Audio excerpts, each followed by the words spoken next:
안녕하세요. 베들 선한육교신 영재 목사입니다. 1월 25일 월요일 오늘의 말씀 묵상 시간입니다.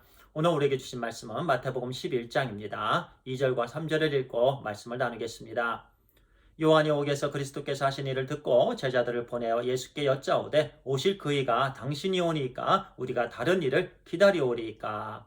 오늘은요, 우리가 믿음이 흔들릴 때 주님께로 나와 엎드려 아뢰시다라는 제목으로 말씀을 나누겠습니다. 어떤 분야이든지요, 그 분야에 대가들이 있습니다. 훌륭한 업적을 남긴 사람들이 있습니다. 그들 모두의 과거를 보면은요, 눈물을 많이 흘렸습니다. 실패, 좌절, 많은 역경들 겪었습니다. 그럼에도 불구하고 포기하지 않고 최선을 다해서 자기가 할 수 있는 그 일을 했기 때문에요. 그 분야에서 그들은 대가가 된 것입니다. 예를 들어서요, 훌륭한 정치인은 많은 낙선을 보았겠죠. 그런 실패, 좌절 많이 있었습니다. 눈물도 많이 흘렸습니다.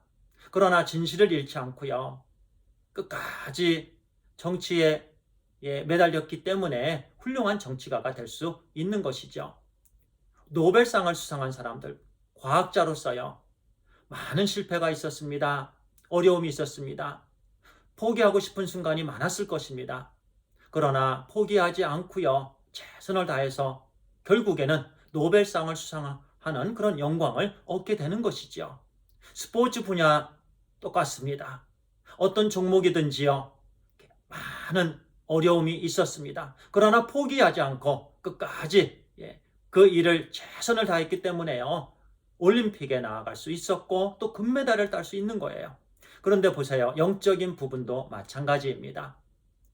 우리 하나님께서 영적으로요. 성장하기를 원하십니다. 우리 주 예수 그리스도의 믿음을 또 우리 주 예수 그리스도를 닮아가기까지 우리가 최선을 다해야 되는데요. 그 가운데에 많은 갈등이 있고 역경이 있고 눈물이 있고 고난이 있습니다. 신앙도요. 포기하고 싶은 그런 순간이 참 많이 있습니다. 목회자들도 마찬가지예요. 특히 오늘 본문의 말씀을 통해서 볼 때요. 침례 요한도 마찬가지였습니다. 훌륭한 믿음의 사람이었습니다. 훌륭한 하나님의 종이었습니다. 광야에서 외치는 자의 소리였습니다. 그럼에도 불구하고 그는 갈등하는 순간이 있었습니다. 그는 지금 오늘 말씀해 보니까요.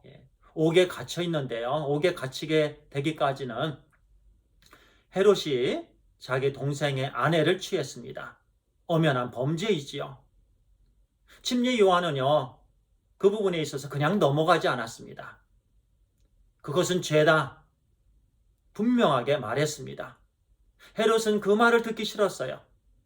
그래서 바른 말 하는 그 침례 요한을 옥에 가둬버렸습니다. 옥에 있는 동안요, 침례 요한은 이런저런 갈등이 있었습니다. 요단강에서 예수님께서 침례 요한으로부터 침례를 받으셨죠. 그때는 침례 요한이 예수님을 알아보았습니다. 그리고 저는 주님께 침례를 드릴 수 있는 그런 자격이 없는 사람입니다. 제가 주님으로부터 침례를 받아야 됩니다. 저는 종입니다.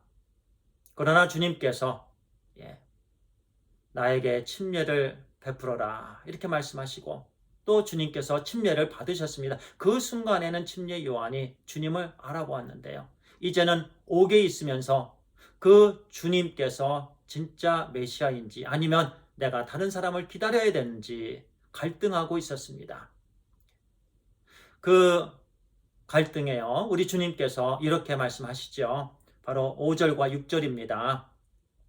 맹인이 보며 못 걷는 사람이 걸으며 나병 환자가 깨끗함을 받으며 못 듣는 자가 들으며 죽은 자가 살아나며 가난한 자에게 복음이 전파된다 하라. 누구든지 나로 말미암아 실족하지 아니하는 자는 복이 있도다 하시니라. 아멘.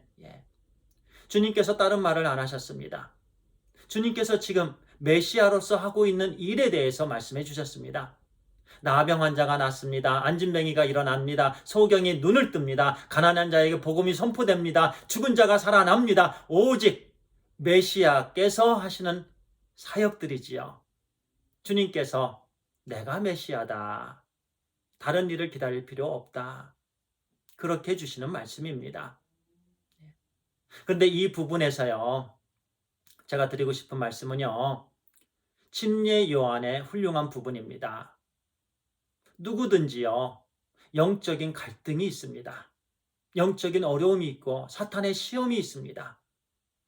우는 사자와 같이 삼킬자를 찾는 그 사탄의 공격 항상 있습니다. 그런데요, 침례 요한이 갈등할 때 바로 침례 요한은 주님께 나아갔습니다. 그리고 주님, 제가 이런 갈등이 있습니다라고 쉐어했습니다. 주님께 말씀을 드렸습니다. 그 부분이 중요한 부분입니다. 우리는 연약하기 때문에요, 우리 스스로가 계속 갈등을 갖고 있으면, 그 문제를 우리 자신이 갖고 있으면요, 우리는 넘어집니다. 실패합니다. 믿음에서 또 실족당하게 됩니다. 그러지 말아야 됩니다. 이런저런 고통, 이런저런 염려, 이런저런 어려움, 문제들이, 갈등들이 있을 때요, 우리는 바로 주님께 나아가게 되길 바랍니다. 침례 요한처럼 말이지요. 주님께 나아가서 무릎을 꿇고, 주님, 제 마음에 이런 갈등이 있습니다. 저에게 이 문제가 있습니다. 저런 문제가 있습니다. 저에게 우리 자녀들과의 이런 관계적인 문제가 있습니다. 이런 육체적인 질병의 문제가 있습니다. 이런저런 문제와 갈등들을 바로 주님께 아뢰어야 됩니다. 그러면 주님으로부터 은혜를 받게 됩니다. 오직 그 문제의 해결의 열쇠는 주님께만 있는 줄 믿습니다. 사람에게 있지 않습니다. 오직 하나님께 있습니다. 우리 주님이 하나님이십니다. 그래서요, 침례 요한이 그랬던 것처럼요, 이런저런 갈등과 문제가 있을 때마다 우리도 주님께 나아갑시다. 그리고 주님께 그 모든 것을 다 내려놓고요. 그러면 주님께서 문제를 해결해 주시고 또 평강을 허락해 주시는 줄 믿습니다. 기도하겠습니다. 아버지 하나님, 감사합니다. 하나님, 오늘도 말씀해 주시고 여러 문제들, 어려움, 갈등이 있을 때마다 우리도 침례 요한처럼 주님께 바로 나아가게 해 주시옵소서. 다 아뢰게 해 주시옵소서. 그럴 때 우리 좋으신 주님께서 우리의 모든 기도를 응답해 주시고 또 평강을 허락해 주시는 줄 믿습니다. 하나님, 감사합니다. 우리 주 예수 그리스도의 이름으로 기도를 드리옵나이다. 아멘. 감사합니다.